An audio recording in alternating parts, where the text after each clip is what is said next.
This presentation is brought to you by the Department of Developmental Education at Lawson State Community College. This presentation will focus on the first type of sentence, which is the simple sentence. There are actually 4 types of sentences. Simple, which is an independent clause. Compound, which is the joining of 2 or more sentences or 2 or more independent clauses. Complex, the joining of an independent clause with a dependent clause, and that's really, and an easier way of looking at that is like when you're joining an incomplete thought with a complete thought. And the combination of a compound and complex sentence. The simple sentence is probably the most popular sentence in the English language, but it's also, even though we call it a simple sentence, it causes a lot of confusion for students, and not because it's complicated to write. I mean, simple sentences can be rather simple to write, but it's because there's a lot of, in a sense, misinformation about how to write a basic simple sentence. So the first thing I want to do is first to simplify the process for you. The great news is that we are English speakers, which means that either whether you're if you're emerging in the language, means you're just learning the language, you still have some basic skills that can help you to understand how to write an English sentence in the standard cadence of that sentence, which means we have a certain way in which, as English speakers, how we speak. We put our subjects first, we put our verbs in the second position, and then we finish off our thoughts with a complete thought. That is how we speak. That is how we communicate. Now, it's important for us to sort of start the conversation before we even get into the sentence structure. It's important for us to understand as English speakers that that's powerful knowledge for us, and it will help us in the end to determine, if we slow ourselves down, whether we're dealing with a complete sentence or not. So let's go back to what I just said. When we speak, or also when we write, our sentences typically will begin with a subject, and then that's the first position. As you see, she is intelligent. She is the subject. Then position number 2 is the verb. So we put our subjects first, our verbs second, and then our complete thoughts, or English teachers will say predicates. You've heard that language before. Our predicates in the third position. Now, why this is important is because it will help you later as you're editing and working out and figuring out whether you're dealing with simple sentences or complete thoughts. Okay? So I'm going to put you through a little test. Let's say that I walked up to you and I said, "How old are you?" Most of you, the number is going to pop out first. So if you say, you'll say 25. But if I asked you, can you put that in a complete sentence for me? What would you say? Invariably, all of us would say, "I am 25. You see, I don't have to explain that to you or dissect it for you and break it down to explain to you how to say it in a complete sentence. The moment I asked you, can you put it in a complete sentence, you knew exactly to give me a subject first. You went right to the word I, or the pronoun I. And then the next thing you said was, "I am." That's your verb, you see? And then you completed that thought. You said, "I am 25." And so that is powerful. That's a powerful tool for you in measuring whether or not you have the required ingredients to write a complete sentence and not write a fragment, an incomplete sentence.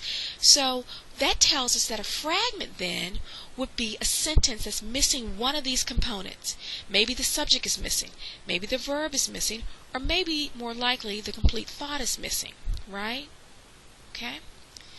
Alright, so let's move on. So, why understanding cadence and recognizing patterns of sentences can improve your writing? So, it can improve your writing because you can go back and double check to make sure you have all the components. We mentioned there are 3 components that make a sentence. A subject, a verb, and a complete thought. And we said that typically, which means not one all the time, but typically, more likely than not, the subject will be in the position number 1, the verb in position number 2, and the complete thought in position number 3. Right? And we already gave that example. What's your name? If I say, in a fragment form, I just will say Kim. However, or David, as in this example. However, if I ask David to put in a complete thought, he knows immediately to say what? My name is David. Right? My name is David. Subject, what are we talking about in the sentence? His name. Verb, is. And complete thought, David. My name is David. Okay? How old are you? We already talked about that one, so we're going to move on. Subjects. Let's talk about subjects because subjects are the topic of the sentence, and they typically appear first in a simple sentence. We mentioned that, and that's powerful information because it's something that you can look for. You know, if your teacher says, make sure you're writing only incomplete sentences, look for your subjects. Do you have subjects in all of your sentences? Okay? The action of the sentence is focused on the subject. So what has devastated Japan? Right? Here's your verb, okay? The action, the earthquake, and that definitely is our subject. So you can test it, okay? Subjects are nouns, such as, you know, when oh, let me go back. I don't know how that happened. I apologize. Got a little ahead of myself. Subjects are nouns. Now, when you think of nouns, you remember this. Nouns are things that name things, okay? We give a name to things so we can have some order in the world. That's very important. If we don't know what to call a house, then we're all going to be confused, right? So, nouns are the names of things, okay? Pronouns, which oftentimes can throw students, are, if you don't have the name for something, you replace it with a pronoun. Okay? So instead of saying Kim went to the store, Kim went home, Kim did this, Kim did that, eventually you're going to stop saying Kim and replace it with a pronoun. You'll use what? She. Okay? It replaces her name. Now, and I know you guys already know this, but we're just reviewing. But one of the things I do want to address is the pronoun it. Because what I have found in my years of teaching English is that I know that you'll recognize that he and she and we and they are pronouns, and of course you can recognize that those are the actual subject of the sentence. But students have some trouble with the word it. Okay? But I want you to think of it this way.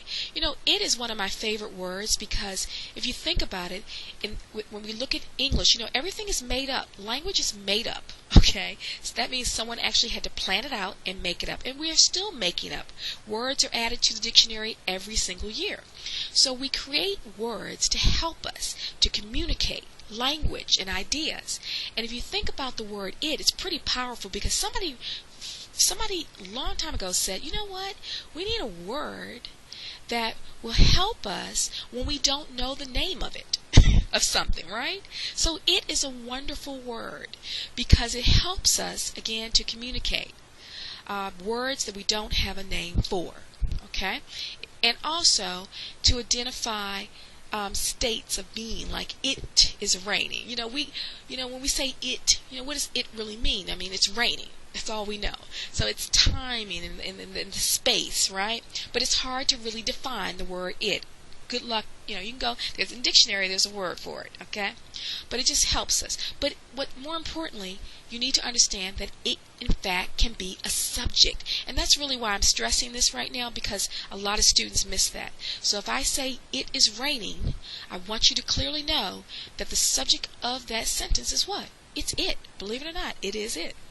Okay, so let's take a look. Remember we were talking about cadence, the order of things, and I want you to just, for this activity, to kind of look at this.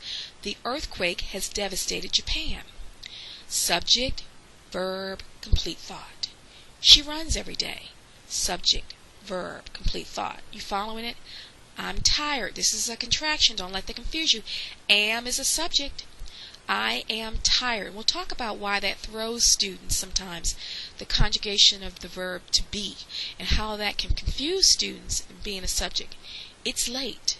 And you notice that simple sentences don't have to take up a lot of space. They can be very long and they can be very short. Notice what I just said. Simple sentences can be very long and can be very short. This should say or read, the college is closed. Okay, I apologize for that. The college is closed. All right, So let's talk about another thing that you have to be really good at in dissecting sentences and making sure you have complete sentences is understanding where your verbs are. You know that they're in second position, which can help you identify the verb, but you also need to understand what verbs, what they do by definition. First, and I know you know this one, you learned this one in 3rd grade. We know that verbs express action, verbs like run and jog and walk. You can physically see someone running and jogging and walking, right? So we get that you understand that, and you come to college knowing that. But let me tell you where you really struggle. Let's just be honest. Students struggle with other verbs, especially the verb to be, because be represents a state of being, and the state of being is a little harder to define, okay? But you can look at it like, we actually live in the past and in the present almost all the time, especially when we're writing and when we are communicating. For example, if I say right now, I am tired, that is my state of being at the moment. You follow me? That means right now, you know that I'm tired. If I say to you, I was tired this morning when I woke up, then you know that I'm not talking about the present tense. I'm talking about what? Exactly. I'm talking about the past tense. And if you notice this, as I'm moving from present to past, isn't that action? If you think about it, right? Or showing a relationship between the subject and its complete thought. For example, she is my sister, the second sentence right here. If you take a look at that and you start looking at verbs a little bit, if you start understanding verbs a little bit differently, you'll begin to see that is actually forming a relationship between the sister, right, and the verb. So she is my sister, the relationship, the state of the relationship, the state of being, right? We were friends. Oh, by the way, when we say she is, that means it's current, present day tense. You follow me? We were friends. So, are we friends now? No. How do you know that? Because the verb told you. It's action. It took place in the past. Does that make sense? I think you're now beginning to understand, for some of you, your little light bulb is going off and say, I never thought about it that way. I see the action now. We are engaged. I mean, you feel that action? They're engaged. And you know that it's going on right now. But if I said to you, we were engaged, you can see the action in that as well. I've moved now to what? Past tense. Okay? Past tense. We were engaged. She is engaged. We are engaged. Do you see that? Do you feel the action? She was my former instructor at another college. So, what you have to really understand is to begin to look at verbs, not always so much in expressing action, although they do express action, but you have to get away from some sort of like the elementary view of looking at verbs. These are verbs, but so are these, okay? And this is what we really want to focus in on, because this is where many college students struggle. Okay, and again, I'm just showing you that they fall into the normal cadence. I'm just reminding you again that the conjugation of the verb to be will in fact show you that these are verbs. Now, of course, there are other kinds of verbs like have and had and things like that are also verbs, okay? But it's just extremely important that you kind of understand the position and the position of these verbs and where they fall, okay? So in other words, I could break down more verbs for you, but we would spend all night together, and we can't do that. But you need to understand what you're dealing with when we look at verbs like, for example, the verb to do. That's a verb, right? Do and does, right? Those are verbs. Has and have. These are verbs, and you need to be familiar with them. So I just wanted to break down the most important one, or the one, well, I don't want to say most important, but the one that gives students the most trouble. Okay? Let's dispel some of the myths that are out there about simple sentences. Number one myth, they're easy to write. Well, some of them are.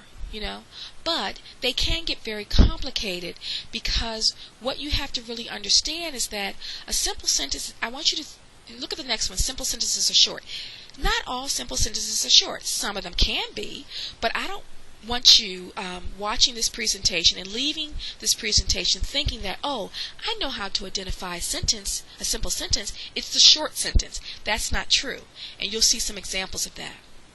Simple sentences are only for third graders. That's absolutely not true. I write in simple sentences all the time.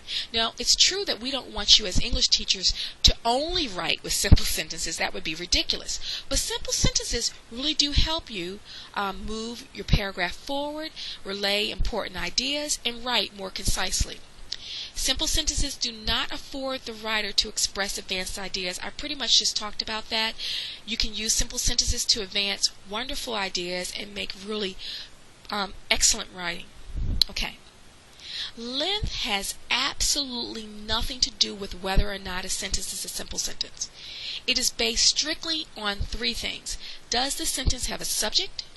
Does it have a verb? And does it have a complete thought? Okay? And sometimes that complete thought in particularly can run on for some time. So let's take a look at this sentence. Cody. Now, what do we know about cadence? Oh, in English, typically, right, what is the beginning word? The subject. Not always, but typically. So in this case, Cody what? Went. What did I just tell you? What typically follows a subject? Use your cadence. Verb. Where did Cody go? Cody went, where did he go? To the bookstore. Now let me tell you where most students mess up. They see the length of this sentence and they think, oh, that can't be a simple sentence. Any of you thinking that right now? And that's because that's something that you're kind of thinking back, high school, junior high school. But listen, guys, what's very important is that we want you to be able to dissect a sentence to determine what you're dealing with. I never told you that the complete thought was like one word. We simply said you have to have a subject, a verb, and a complete thought. If you don't see this pattern pick up a second time, then you're only dealing with one sentence. In order for you to have two sentences, you would have to have another subject pop up, another verb pop up next to that subject, and another complete thought. So let's take a look. Cody went to the bookstore and purchased her English, history, and biology books. So Cody went to the bookstore and she purchased some books. Okay? You don't have another subject here, guys, right? If you take a look, Cody went to the bookstore, and it's just a continuation of what happened when Cody went to the bookstore. It is not creating another subject, another verb, and a complete thought. We would have to see something like this. And she purchased. You get it? You would have to bring another subject in here, or repeat the subject over here after and, in order for a whole another sentence to pop up. And I think this is when we say that sometimes simple sentences can get complicated. It's not that it's complicated, it's just that you need to slow down and really dissect and look at what you're dealing with.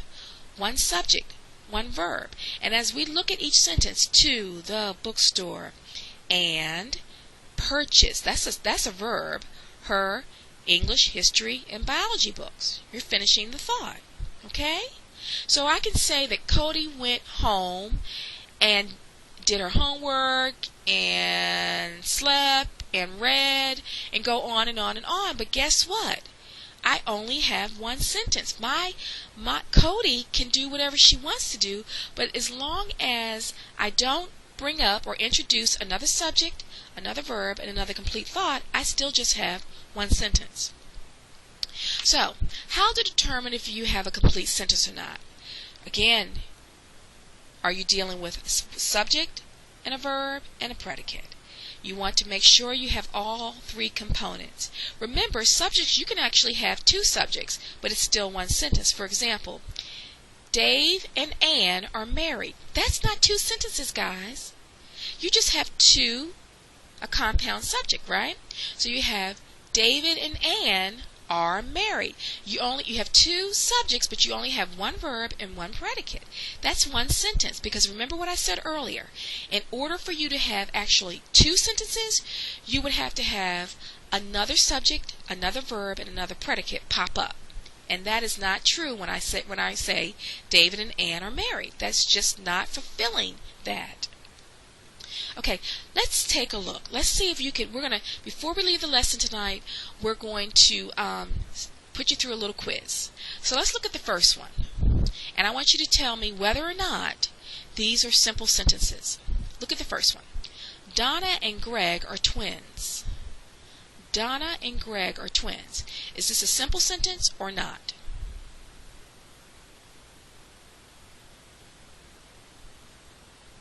Hopefully you identify this is a simple sentence. Let's dissect it.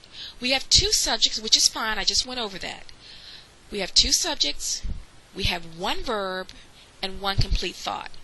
Subject, verb, complete thought. So it is a simple sentence, right? Because we don't have a whole nother subject, verb, and complete thought on this side of the sentence. You see that? Let's look at the next one. Donna and Greg are twins, but have nothing in common. Donna and Greg, I don't want you to see the answers. Sorry about that. I don't know why in advance. Oh my goodness, but guess what? I'm not going to do this presentation over. Hopefully you didn't see too much. Let's look at the next one. Donna and Greg are twins, but have nothing in common. Donna and Greg are twins. I want you to dissect it. No guessing. Try to dissect it. How many subjects? How many verbs? Look at the complete thought. Remember, complete thoughts can go on for some time, as long as another subject, verb, and complete thought don't pop up. So for number 2, that is a simple sentence, guys, because let's take a look. Donna and Greg are twins, but have nothing in common. We can continue our complete thought. Now, if you look, the way that I know it's simple is that I don't have another subject or verb or complete thought popping up. Donna and Greg are twins, but have nothing in common. There's no subject, no extra subject that popped up and a verb followed it in a complete thought. So I just added some things. They're twins and they have nothing in common, right? Okay. Let's look at number 3. Donna and Greg are twins but have nothing in common, including their taste in music. Donna and Greg are twins but have nothing in common, including their taste in music. This is a sort of a trick question, just slightly. Donna and Greg are twins, but have nothing in common, including their taste in music.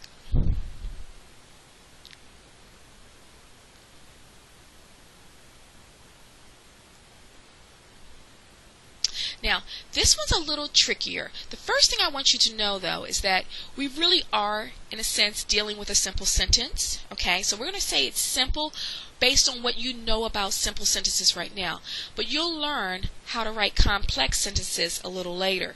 That is the joining of a simple sentence, attaching it to an incomplete thought here. And that's really what you have, which is complex. But for the purposes of this quiz, if you said simple, you still get the credit. Because what I wanted you to figure out was that you don't have another subject and verb and complete thought added on to this. Donna and Greg are twins, but have nothing in common, including their taste in music. It's not a full sentence. If we looked at just including their taste in music, right, and you put that through the test, including is not a subject, is it? So you know that you're not adding another sentence. Including their taste in music is not a full sentence. So you're dealing with a full sentence connected to an incomplete thought, which is really a complex sentence, a whole nother presentation for you to watch. But for the purposes of today, as long as you recognize that you're not joining two sentences here and you called it simple, you're okay. Okay. Let's look at number 4. Donna and Greg are twins, but they have nothing in common. Donna and Greg are twins, but they have nothing in common. What about that one? Put it through the test.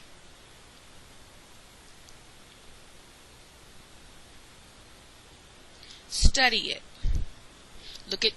Remember the definition, subject, verb, complete thought. Do you have more than one subject, verb, complete thought going on?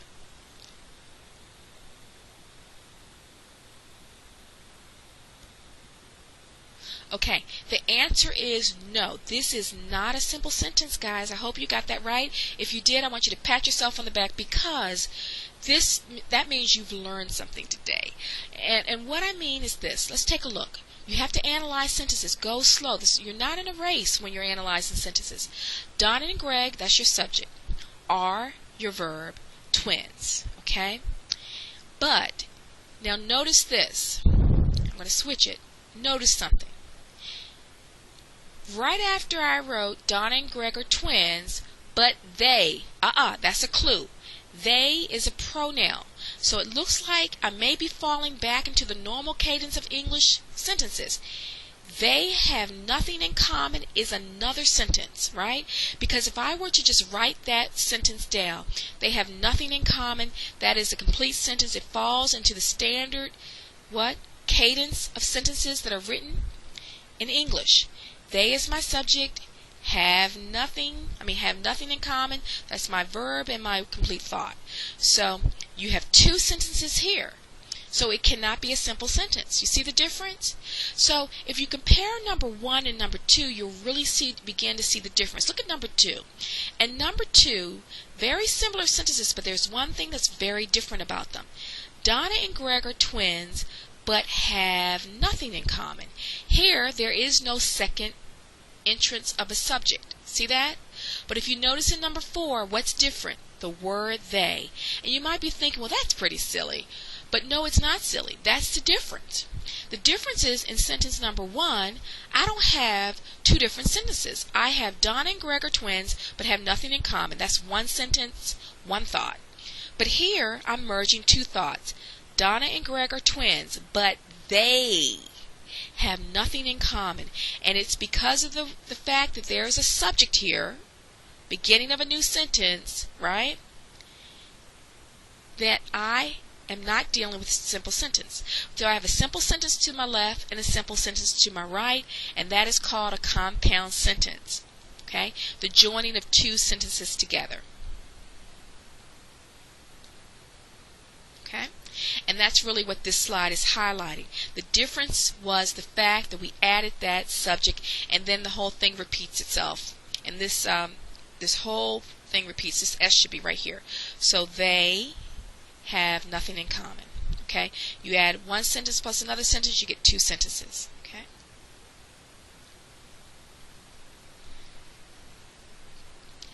Thanks for listening. If you have any more questions, please see your instructor or visit our writing center. I hope that this presentation has been useful. One thing that I want to stress to you is that it's very important. You know, we ended up at the end of this introducing you to compound sentences. Please watch the next video on compound sentences, one of my favorite types of sentences to write. Thank you.